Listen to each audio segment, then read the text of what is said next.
Olá pessoal, nesse vídeo nós vamos conversar a respeito dos principais acontecimentos envolvendo a guerra entre Rússia e Ucrânia.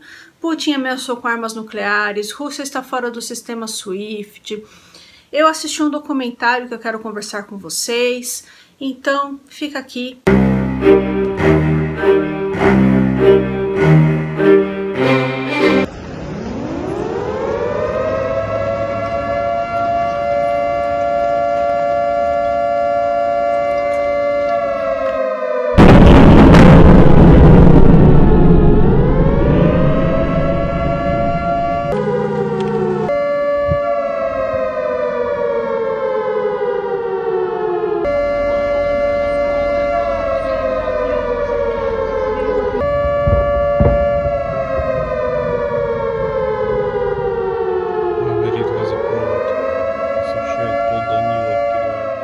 Olá pessoal, tudo bem? Eu sou Juliane, você está no canal Vai e Veja. Eu falo a respeito de história e literatura. Se te interessa, se inscreve por gentileza. Peço que você utilize o campo dos comentários. Manda esse vídeo para os seus amigos. Não se esqueça do seu like, tudo isso é bastante importante. Pessoal, eu moro em frente a uma igreja e está tendo culto agora, tá? Então se vocês ouvirem algum barulho e tal, é isso. Eu estou gravando esse vídeo tarde. São 7 horas da noite agora, porque eu fiquei o dia inteiro pesquisando a respeito, esperando, né, o que poderia acontecer pra gente poder conversar. Também assisti a um documentário chamado Sistema Putin, que eu quero conversar com vocês.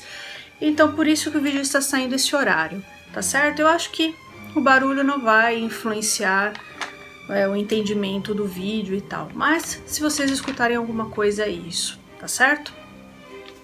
Então, pessoal, Putin reagiu à OTAN e aos Estados Unidos e ele falou que já colocou seu arsenal nuclear em alerta máximo. Ah, mas será que ele pode jogar alguma bomba, alguma coisa assim, em algum país da Europa ou nos Estados Unidos? Olha, tudo é possível, né? Eu acho que lá em outubro, novembro, a gente duvidava que o Putin invadiria a Ucrânia, certo? Eu mesma ficava na dúvida. Quando o Putin colocou os soldados na fronteira, eu já vi que a coisa possivelmente não iria rolar bem. Porque o Putin não ia pegar esses soldados e mandar dar meia volta e voltar para a Rússia, certo? A não ser que ele fosse atendido em todas as suas exigências. Né? O que não aconteceu, a gente já conversou sobre isso, acreditamos, por enquanto, mediante ao que a gente sabe, que o Biden e a União Europeia falharam na negociação com o Putin, né? Pelo menos é o que a gente entendeu aqui do contexto, certo? Enfim, pessoal, tudo pode acontecer. A gente pode estar na antessala de uma terceira guerra mundial, certo? Então, a situação é complicada. Não vou aqui mentir para vocês, não. A situação está muito difícil e tudo é possível, tá certo? E mais sanções econômicas para a Rússia. Dessa vez, agora, os bancos russos ficarão de fora do sistema SWIFT. O sistema SWIFT, ele permite a transferência rápida e fácil de dinheiro através de bancos internacionais. Então, são 11 mil bancos e instituições conectadas através desse sistema em mais de 200 países. Então, os bancos russos terão agora muita dificuldade de fazer transações, de receber dinheiro vindo de fora da Rússia ou mandar dinheiro para fora, certo? A cidade mais importante da Ucrânia, além de Kiev, que é Kharkov, foi tomada pela manhã pelos russos e agora à tarde foi tomada pelos ucranianos. Essa cidade, ela é muito importante, ela é a cidade mais industrial da Ucrânia, parece que tem gasodutos que passam por lá, então é uma cidade de interesse, de muito interesse da Rússia e, é claro, da Ucrânia, né? E os civis estão se armando mesmo, pessoal. Eu vi vídeos de civis pegando a AK-47 e eles vão oferecer esse tipo de resistência. Também estão fabricando coquetéis molotovs para jogar nos russos, né? Eu ainda acho que isso é muito complicado. A Rússia parece que prendeu mais de 4.000 russos por protestarem contra a guerra. Vocês veem que é complicado, né? Acho que não vai ter cadeia suficiente para os russos, porque todos os dias ajunta ali uma multidão em Moscou e São Petersburgo de pessoas contrárias à guerra. A população jovem russa está oferecendo bastante resistência em acreditar nas narrativas oferecidas pelo Putin. Bom, a primeira narrativa era a OTAN ali na Ucrânia. Depois o problema era que neonazistas estavam cometendo genocídio na população russa que fica ali na região de Donbass. Então tem as duas regiões separatistas da Ucrânia, que tem maioria russa, e o Putin falou que essa população russa estava sofrendo um genocídio, o que não foi comprovado por ninguém, pela ONU, nem por ninguém, né? Agora a última do Putin, ele falou que o governo do Zelensky é um governo de neonazistas e drogados. Então, não sei se todo mundo sabe, mas o Zelensky é judeu. E a BBC fez uma matéria extensa falando que não tem nenhum neonazista no governo do Zelensky e que ele não é apoiado por nenhum grupo neonazista. Então, essa é uma narrativa completamente inventada pelo Putin. E a população mais nova da Rússia está com bastante dificuldade em acreditar nisso, né? A população mais velha é a mais fiel ao Putin, certo? Então, a gente tem esse problema e essas pessoas estão indo protestar, colocando suas vidas em risco. Eu assisto um canal de um cara chamado Boris, ele é russo, e ele estava falando que para ele essa guerra não faz nenhum sentido. E inclusive ele viu as batalhas sendo travadas perto de Chernobyl, ele falou, nossa, isso é um tremendo absurdo, né? Tudo bem que as batalhas foram travadas ali, porque a Rússia precisava criar um corredor para as tropas russas passarem. Mas mesmo assim, né?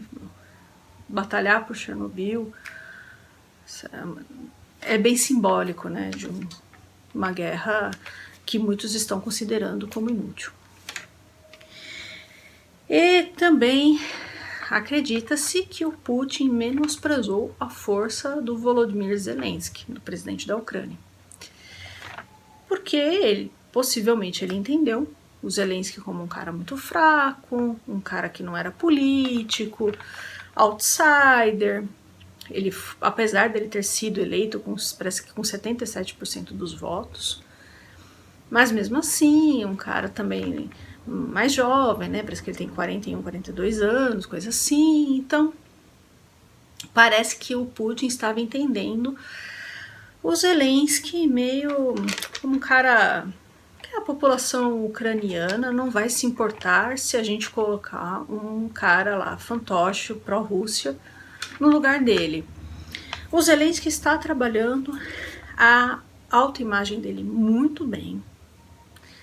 Ele está se comunicando com a população ucraniana de forma exemplar. Inclusive a Rússia está criando bastante fake news, a gente conversou isso no vídeo passado, falando que o Zelensky tinha abandonado Kiev, essas coisas todas. E o Zelensky fazendo vídeo em frente a pontos turísticos da cidade, falando, olha, eu tô aqui, eu não abandonei a cidade não, eu e minha família estamos em Kiev. E isso tem fortalecido muito a imagem do Zelensky. E tem muita gente simpática ao presidente da Ucrânia, tanto dentro do país quanto fora. Eu sigo muita gente no Instagram e eu vi muitas pessoas, brasileiros e estrangeiros, postando fotos do Zelensky em apoio a ele, em apoio à Ucrânia. Então, enfim, se os russos, né, fizerem alguma coisa com o Zelensky, acho que vai ser uma coisa muito terrível, assim, para os russos, certo?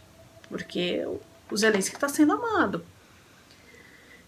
Vamos lembrar que o Ocidente está carente de líderes, o Biden tem se demonstrado um líder muito fraco, e, por consequência, o Zelensky está trabalhando a autoimagem dele como um cara muito preocupado com a população ucraniana, um cara que está junto com o exército, né? Não que ele não esteja de fato, acredito até que ele esteja, né? Mas ele está conseguindo comunicar isso para a população ucraniana e para o Ocidente todo de forma bastante competente, né? Os russos estão ficando sem combustível e sem comida. Então tem fotos, né, de tanques russos parados, porque o que aconteceu, acho que aconteceu, eles imaginavam que isso seria mais rápido, que essa guerra duraria 2 dias. E o exército ucraniano e a população ucraniana estão oferecendo uma grande resistência. Estão resistindo assim de forma espetacular, né? Eles estão resistindo ainda em Kiev. Os russos não conseguiram tomar Kiev. Pela última notícia que eu li, né? Pode ser que daqui a 1 minuto essa notícia não seja mais válida. Mas mesmo assim, né, gente? Vamos combinar que o exército russo é um exército muito maior, muito mais bem equipado. Então, é um grande feito o que os ucranianos estão fazendo. Tem até um vídeo de uns soldados russos capturados, e até eu coloquei na aba comunidade, foto deles, né? Você vê, são meninos de 18 anos, certo? E o que eles falam? Eles falam que os militares, né, o comando do exército falou o seguinte: vocês vão para a Bielorrússia treinar e vão voltar para casa. Aí, na Bielorrússia, eles falaram assim: olha, vocês vão para a Ucrânia lutar, e quem discordar, quem não quiser, quem oferecer alguma resistência, a família sofrerá as consequências. Tá? Então, vocês conseguem perceber como o ânimo dos russos está bem baixo, né? E tem muitos soldados russos falando que não estão vendo motivos para essa guerra. Isso é algo muito importante, né?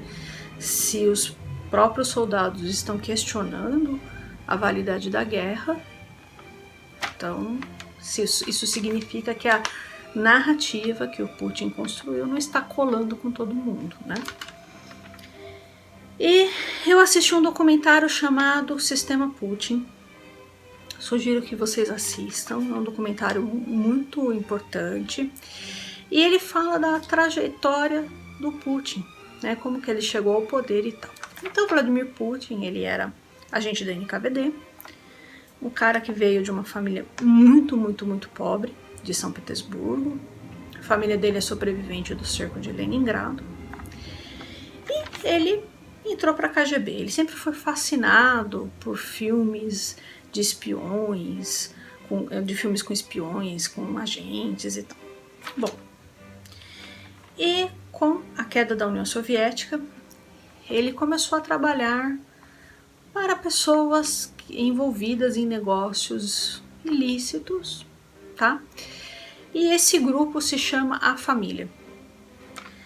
Esse grupo formou o Putin. O Putin, ele é uma pessoa trabalhada.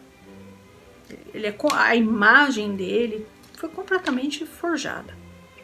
Então eles mostram, né, esse grupo chamado A Família. Eles contrataram marqueteiros e tal para trabalhar a imagem do Putin perante as pessoas. Até o jeito de andar do Vladimir Putin foi trabalhado. Ele andava igual pinguim, meio torto e tal, e aquilo não pegava muito bem. O jeito de andar foi trabalhado, né?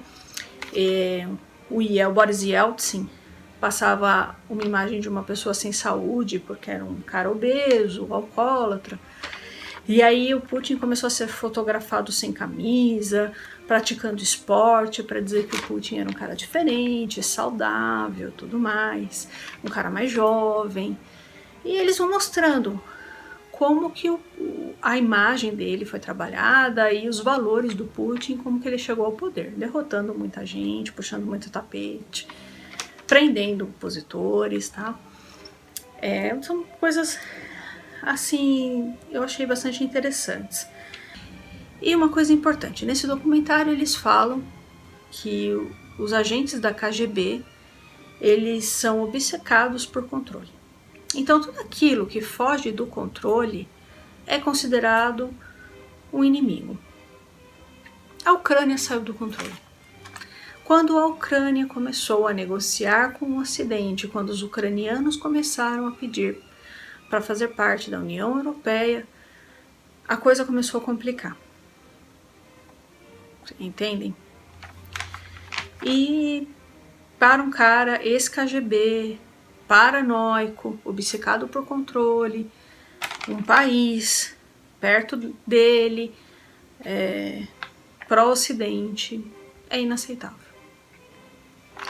Inclusive, né, eles até falam para a gente imaginar se o Canadá e o México poderiam ter tropas chinesas ou russas. Como que os Estados Unidos agiriam num caso desse?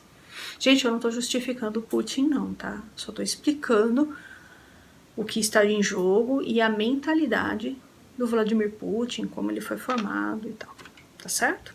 Não estou justificando ninguém não. Outra coisa, o Putin, ele é obcecado em controlar o preço do petróleo e do gasoduto e do gás, né? E para isso, ele precisa dominar os gasodutos que estão na Ucrânia. A Ucrânia tem 5 gasodutos que vêm da Rússia e ela ganha em cima disso. E o preço do gás na Europa varia de acordo também com a Ucrânia. Então isso é um ponto bastante importante. Aqui no canal tem um vídeo sobre o gasoduto Nord Stream 2, dá uma olhada lá. Eu vou deixar também os outros vídeos que eu fiz a respeito do conflito entre Rússia e Ucrânia na descrição do vídeo, tá? Quem puder, dá uma olhada também. E eles falam algo que a gente já tem conversado bastante por aqui, que o Putin deseja restabelecer o poder da ex-União Soviética. Para isso, ele precisa do território que foi dos soviéticos, né? Então, Ucrânia, países bálticos, inclusive eles citam os países bálticos, mesmo eles sendo membro da OTAN, é complicado. Eles correm risco, esses países correm risco. Então, pessoal, eu espero muitíssimo que tenham gostado do vídeo de hoje. Peço sua gentileza para que não deixe de se inscrever nesse canal, curtir e compartilhar esse vídeo. Um abraço e até mais.